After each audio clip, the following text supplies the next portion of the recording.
ለኢትዮጵያ ግብርና ተስማሚ የሆነና በከፍተኛ ሁኔታ የኬሚካሉን ማዳበሪያ መተካት የሚያስችል የተፈጥሮ የአፈር ፈሳሽ ማዳበሪያ ጥቅም ላይ መዋል ጀምሯል። በጀርመን የተመረተውና በኢትዮጵያ እሴት ተጨምሮበት የሚቀነባበረው ባዮሶይል ዜድ እና ባዮፕላንት ዜድ የተሰኘው የተፈጥሮ ማዳበሪያ አሁን ላይ በምርምር ማዕከላት በኩል ወደ ገበሬው እየደረሰ ሲሆን የማዳበሪያውን ውጤታማነት ደግሞ የሆለታ ግብርና ምርምር ማዕከል በራሱ የምርምር እርሻ ጣቢያ ላይ ተግባራዊ ከማድረግ ባለፈ በገበሬው ማሳ ላይ ተጠቅሞ አበረታች የሚባል ውጤት ታይቶበታል። ይሄ በሆለታ ግብርና ምርምር የሞኮራ ጣቢያ ውስጥ ነው።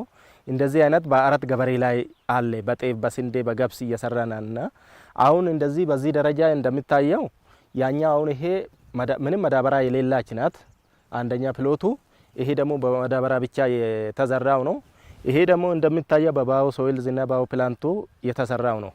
ያኛ ደግሞ በሌላ በማዳበሪያ 50% ቀንሰን የተዘራም ስለሆነች እነኚህ አራቱን ኮምፔር ስናደርግ በጣም ቤስት የትኛው እንደሆነ እናንተም ታውቃላችሁ። የሆለታ ግብርና ምርምር ማዕከል በጣቢያው የባዮሶይል ዜድና የባዮፕላንት ዜድ የተፈጥሮ ፈሳሽ የአፈር ማዳበሪያ ተጠቅሞ ውጤታማ ምርት ከማግኘት ባለፈ የአካባቢው አርሶ አደሮችም ፈሳሽ ማዳበሪያውን ተጠቅሞ በጤፍ በስንዴና በገብስ የሰብል እህሎች ላይ አመርቂ ውጤት ማግኘት ስለመቻላቸው ይናገራሉ። ጠጠር ማዳበሪያ ዩሪያና ዳፕ ኤንፒኤስቢ እና ዩሪያ ያንን ነው ስጠቀም የነበረው።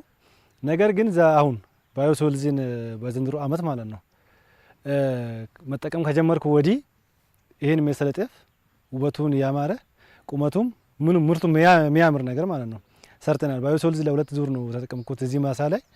ለመጀመሪያ ዙር ባዮሶይልዝ የሚለውን መሬቱ ታርሶ ከለማ እንትን ካልተስተካከለ ጤፍ ሊዘራ ከተስተካከለ በኋላ አንድ ዙር መሬቱ ላይ ያፈሰስኩ ማለት ነው።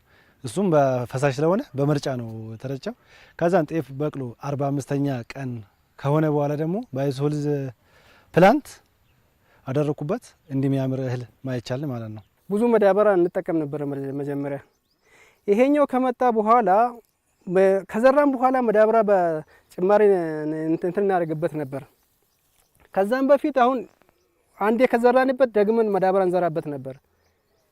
ከዛ ይሄኛው ሲመጣ ደግሞ ይሄንን ተጠቀምኩት በዚህኛው አመት ማለት ነው።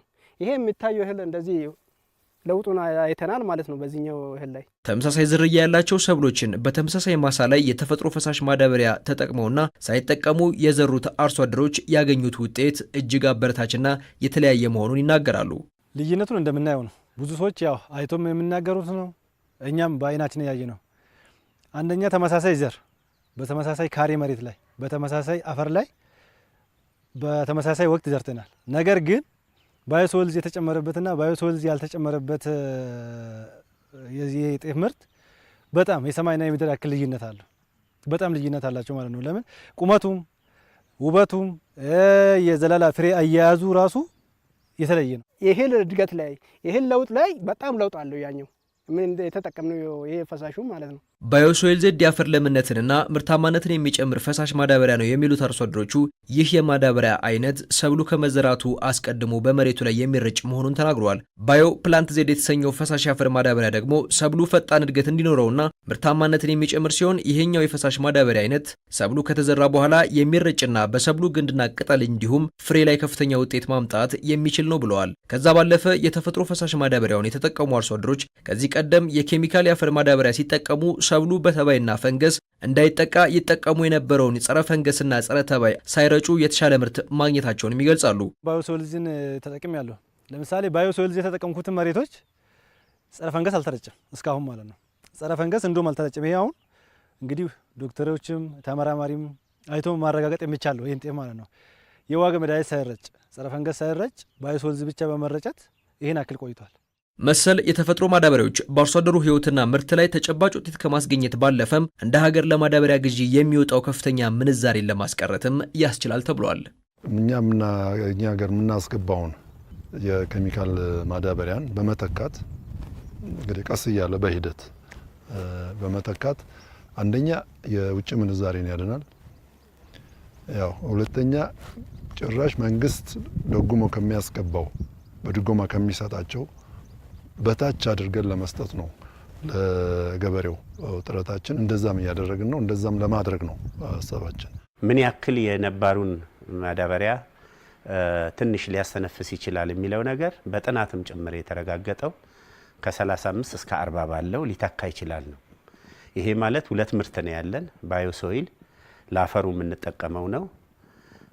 በተጨባጭ እንኳን ለማየት ባዮሶይሉ 5 ሊትር ለ1 ሄክታር ነው። 500 ሊትር ነው የሚበጠብጠው።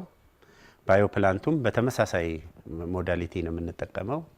5 ሊትር 500 ሊትር ለቅጠሉ ነው ለቡቃያው ማለት ነው። ይሄ ከዘር በፊት በአንድ 10 ቀን ሲቀረው ባዮሶይል ወደ አፈሩ ላይ እንረጫለን። አፈሩን የማስተካከል የማከም ተጨማሪ የፈርቲሊቲ የመጨመር ስራ ነው የሚሰራው። ባዮፕላንቱ ደግሞ ተክሉ አቅም እንዲኖረው ኢሚዩኒቲው እንዲኖረው የሚያደርግ ነው። ሁለቱን ደምረን እንኳን ብናይ ለ1 ሄክታር 10 ሊትር ነው የምንጠቀመው። 10 ሊትር ማክሲመም ገበሬው ጋር በ4000 ብር ነው የሚደርሰው። ከዚህ በፊት የነበረው የማዳበሪያ 2 ኩንታል ዩሪያና ዳፑን 2 ኩንታል እንኳን ብንወስድ መንግስት ሰብሲዲ አድርጎ ድጎማ አድርጎ ወደ 8000 አካባቢ ነው። ስለዚህ በግማሽ የሚቀንስበት ሁኔታ አለ።